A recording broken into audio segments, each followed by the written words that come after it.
All right, welcome to The Explainer. Today, we're diving into something that affects a staggering 1 in 3 adults, and most of them don't even know it. We're talking about hypertension, or as you probably know it, high blood pressure. And this really is the whole problem, isn't it? I mean, if you break a bone, you know it. If you have a fever, you feel it.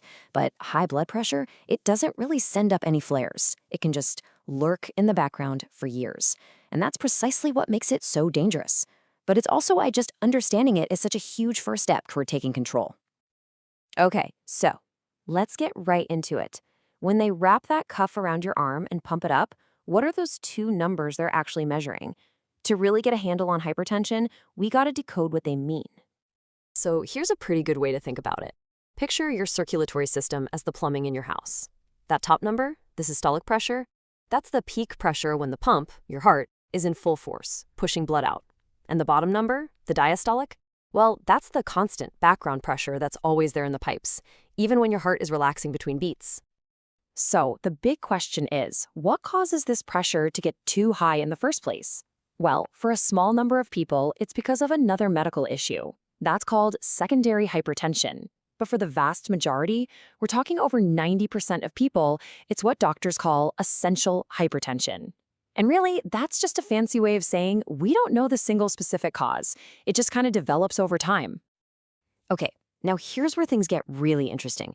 It's surprisingly easy to get a wonky, misleading reading. You know, just one measurement at the doctor's office, it might not tell you the whole story at all. And that's why getting a proper diagnosis is all about getting the right numbers consistently. And this is a perfect example of a really common issue called the white coat effect. You know the feeling, right? Just being in a doctor's office can make you a little anxious, and that stress alone can spike your blood pressure. It's exactly why measuring it yourself, outside of the clinic, is now considered the absolute gold standard for getting a real, honest picture of what's going on. So if you are going to measure at home, you gotta do it right. Following these steps is absolutely crucial. You know, taking a few minutes to just sit quietly, making sure you haven't just had a coffee, getting your arm in the right position.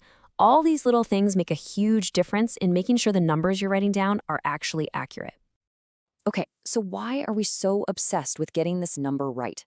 Well, because over time, that constant extra pressure, it's like a slow-motion wrecking ball inside your body. It's silently doing damage to your most important organs. Doctors have a term for this: target organ damage. Let's start at the top with the brain and eyes. You've got all these tiny, delicate blood vessels up there, and that constant strain can be catastrophic, leading to things like stroke or contributing to dementia.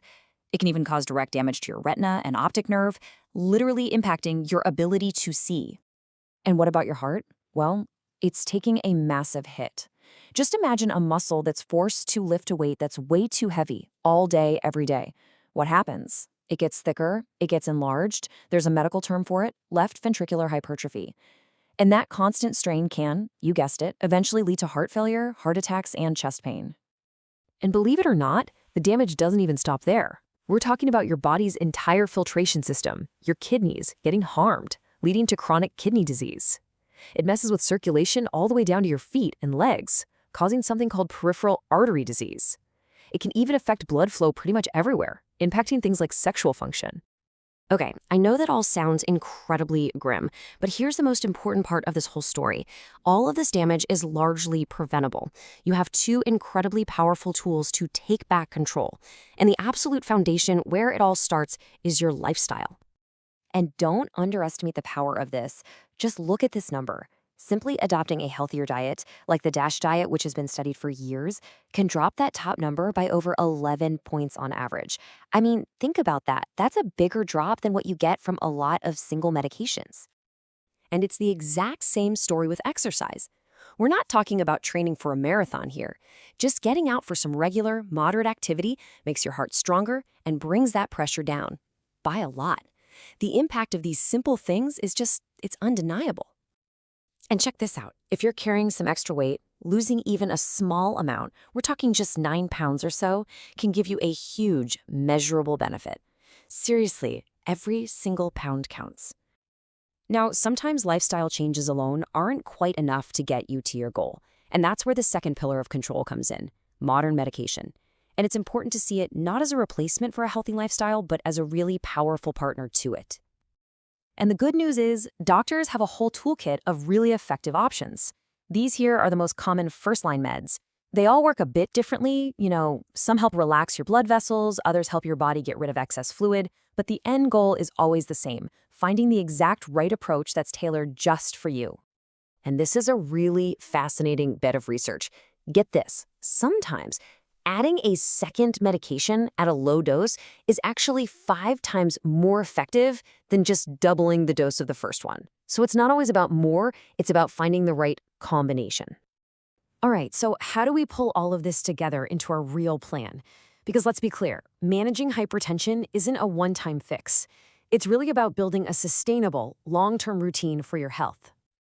And when it comes to long-term management, the name of the game is consistency. It's all about building simple habits that just become second nature. Maybe you take your pill right after you brush your teeth, or you check your pressure while the news is on. The goal is to make it a seamless, almost automatic part of your day. So if there's one thing you take away from all this, let it be this.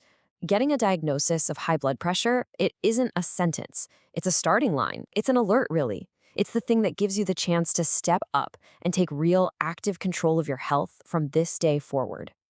So now that you understand this silent pressure, what the risks are, and just how powerful the tools are to fight back, you can turn all this knowledge into action. The very first step is so simple. Know your numbers. What you do after that, well, that's up to you.